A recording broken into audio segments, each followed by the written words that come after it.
Hi class, let's take a look at example 6. In example 6, all they're asking us is basically set up the region um, and they don't want us to evaluate the integral. So these actual problems could actually be a little bit messy, so that's why setting it up would be sufficient. So let me actually provide a sketch of these two functions here.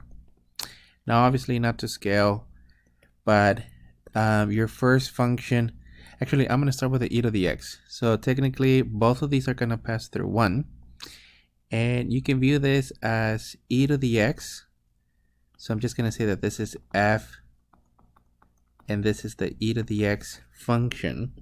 The e to the negative x, it's technically the function going, or its mirror image, going in this direction. So technically you would have the function going in this direction. So this is the g of x is equal to e to the negative x.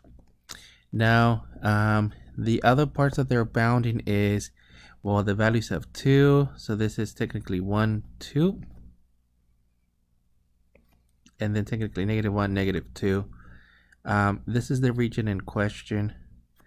Some of these may be actually messy or not clear in terms of what they're talking about, so that's why they would be providing you the actual sketch. So this one they don't provide it, and since it's technically the regions in between, well, that would be that shaded region.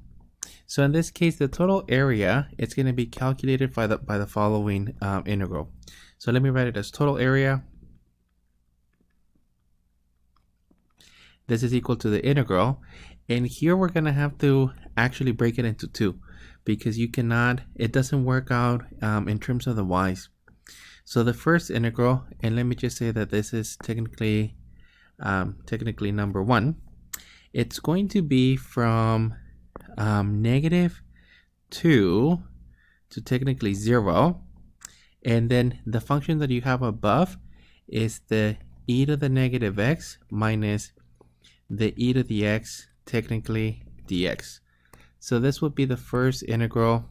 So let me rewrite it as, this is technically number 1, and then to that integral we're going to be actually adding the second region. So this is going to be our number 2.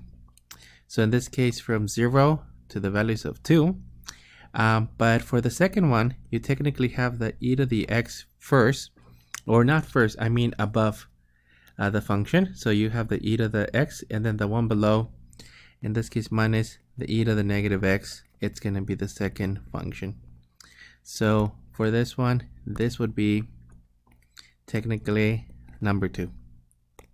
So if we were to actually calculate this region, we had to do this whole mess, and then you would end up with technically unit squared. That would be our final solution. So for us, they only want us to set up the integrals. That would be our final answer.